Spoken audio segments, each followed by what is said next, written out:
नमस्कार, मैं हूं वंशिका शाहूकर और आप देख रहे हैं आरएनएस न्यूज। दुर्ग के जिला अस्पताल में एक बेहद दर्दनाक और चिंताजनक मामला सामने आया है, जहां प्रसव के दौरान कथित लापरवाही के बाद एक नवजात की मौत हो गई। घटना के बाद अस्पताल परिसर में परिजनों ने हंगामा किया और जिम्मेदारों पर कार्रवाई की मांग की। मिली जानकारी के अनुसार कैंप एक मदर टेरेसा वार्ड निवासी राजा राम अपनी पत्नी करिश्मा को 7 फरवरी की रात प्रसव पीड़ा के बाद जिला अस्पताल लेकर पहुंचे। परिजनों का आरोप है कि डॉक्टरों ने शुरुआत में स्थिति सामान्य बताते हुए सामान्य डिलीवरी की तैयारी की। परिवार ने आशंका जताते हुए ऑपरेशन की मांग भी की, लेकिन कथित तौर पर सामान्य प्रसव की प्रक्रिया जारी रखी गई। परिजनों का कहना है कि 10 फरवरी तड़के करीब 3 बजे प्रसव कराया गया। आरोप है कि इस दौरान पेट पर दबाव डालकर बच्चे को बाहर निकालने की कोशिश की गई। जन्म के बाद नवजात ने रोने की प्रतिक्रिया नहीं दी और उसकी हालत गंभीर बताई जा रही थी। इसके बाद बच्चे को आईसीयू में वेंटिलेटर सपोर्ट पर रखा गया और सुबह शिशु रोग विशेषज्ञ को दिखाया गया।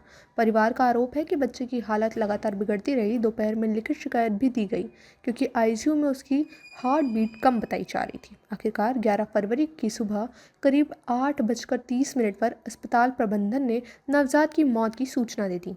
घटना के बाद परिजनों ने इलाज और डिलीवरी प्रक्रिया में लापरवाही का आरोप लगाते हुए जांच की मांग की है। उनका कहना है कि अगर समय रहते सही निर्णय लिया जाता तो शायद बच्चे की जान बच सकती थी। फिलहाल अस्पताल प्रबंधन की ओर से इस मामले में आधिकारिक प्रतिक्रिया आना बाकी है। अब देखना होगा कि प्रशासन इस पूरे मामले की जांच किस तरह करता है और जिम्मेदारी किसकी तय होती है। अपना परिचय देते हुए बताइए, क्या हुआ था पूरा, कब भर्ती हुए थे, बच्चे के बारे में क्या पता है? मुझे डिलीवरी के लिए मैं 7 तारीख को हॉस्पिटल गई, दुर्ग हॉस्पिटल। मुझे पेन हुआ था शाम को 6 बजे, तो मैं 7 तारीख को हॉस्पिटल गई थी और उसके बाद मैं जाके वहाँ पे वहाँ भर्ती फॉर्म बनाया गया मेरा, वहाँ मुझे भर्ती कर लिया गया। जब मुझे पेन स्टार्ट हुआ तो डॉक्टर ने कहा कि अभी तुम्हें दर्द का इंजेक्शन देना पड़ेगा। फिर उन्होंने दर्द का इंजेक्शन भी दिया, मुझे दर्द हुआ भी बट रुक गया। फिर उन्होंने कहा कि जब तक पूरा दर्द अच्छे से उभर नहीं जाता आपका, तब तक हम लोग नॉर्मल डिलीवरी नहीं कर सकते। उसके बाद मैंने कहा कि मम्मी गई वहाँ पे बोलने के लिए कि सीजर कर दीजिए। उन्होंने कहा कि मैं डॉक्टर हूँ कि आप डॉक्टर हो, जैसा मुझे अच्छा लगेगा मैं वैसा करूँगा। उसके बाद मुझे 9 तारीख को अचानक से दर्द हुआ, उन्होंने फिर से मुझे पेन का इंजेक्शन दिया। उसके बाद 10 तारीख को भोर में 2:30 बजे मुझे तुरंत लेबर रूम में लेके गए और डिलीवरी के लिए नॉर्मल बेड में मुझे सुलाया गया। उसके बाद उन्होंने कहा कि पुश करो ज़ोर से, तो मैं पुश कर रही थी, बट वो जो डॉक्टर था वो मेरे ऊपर चढ़कर मेरे ऊपर पेट के ऊपर 2-3 बार वो पुश किया ज़ोर से अपने हाथों से। उसके बाद बच्चे का मुंडी बाहर आया, डॉक्टर ने ज़ोर से इसको खींच ली, मेरे ऊपर रख दिए बेबी को, कहा कि सब कुछ नॉर्मल है, बच्चा नॉर्मल है। और वेट 3 किलो 229 ग्राम आया मेरे बच्चे का वेट।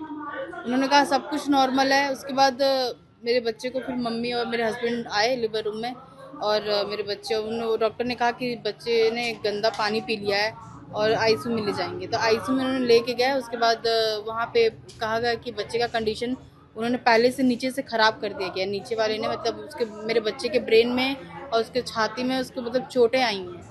डिलीवरी करते समय उन्होंने ज़्यादा टाइट करके और मेरे ऊपर पुश करके उन्होंने मेरे बच्चे को अंदर ही मार चुके थे और बाद में कह रहे हैं कि सब कुछ नॉर्मल है।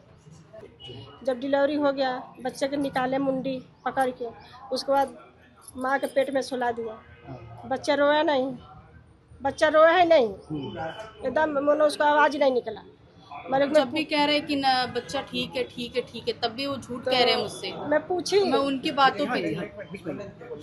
मैं पूछी उनसे क्या हुआ, लड़की हुआ कि लड़का हुआ, तब बोलती है मैडम चुप रहे, मेरे को सीधा माना कर दिया, सीधा बोलती चुप रहे।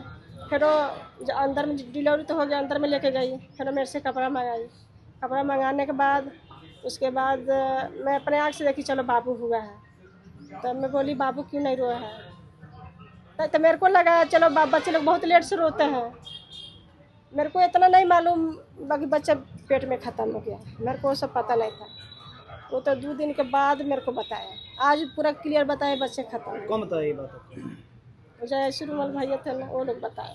किसी वाला ने बोला कि ये बच्चा वहीं से पहले से वो ऐसे आया है करके हम लोग कुछ नहीं कर सकते। पहले से वहाँ से कंडीशन खराब था, नीचे से खराब था या मृत था बच्चा? मृत बताया नहीं, खराब खराब था इतना बोले करके कि वहाँ नीचे से ही ऐसे ही आया है वो। हम लोग कुछ नहीं कर सकते, लेकिन हम लोग ऑक्सीजन लगाए हैं, तो ऑक्सीजन लगाए हैं। अब देखते हैं, अगर हो गया ठीक, ना तो हमको उम्मीद कम है, नहीं हो बस नहीं सकता है। हाँ, वो डॉक्टर को अनुमान हो गया था करके कि ये बचेगा नहीं बच्चा, हम लोग से पहले भी बता दिया यहाँ 2 दिन पहले। जो डॉक्टर ने इलाज किया है, जो बच्चा किया, उसको बुलाना जरूरी है ना।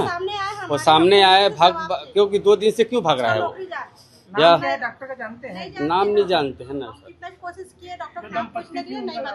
है कि बच्चा एसएनसीयू में एडमिट था, उसके बाद में बच्चे की मौत हो गई है। जब बच्चा डिलीवरी हुआ था तो सांस लेने में दिक्कत हो रही थी, इस वजह से उनको वहाँ आईसीयू में, मतलब बच्चे वाला जो आईसीयू होता है उसमें शिफ्ट किया गया था। और तत्कालीन कौन डॉक्टर थे जिन्होंने डिलीवरी करवाया था? डॉक्टर नेत्रानंद थे और सिस्टर रश्मि थी उस समय में ऑन ड्यूटी। चलिए, इस चीज़ का तथ्य अभी मेरे पास सामने आया है, मैं इस चीज़ की जांच टीम बैठाता हूँ, फिर जांच टीम से जो तथ्य बाहर निकल के आती है उसके सबसे कार्रवाई की जाएगी। अगर डॉक्टर दोषी पाया जाता है तो उस पर कड़ी कार्रवाई की जाएगी।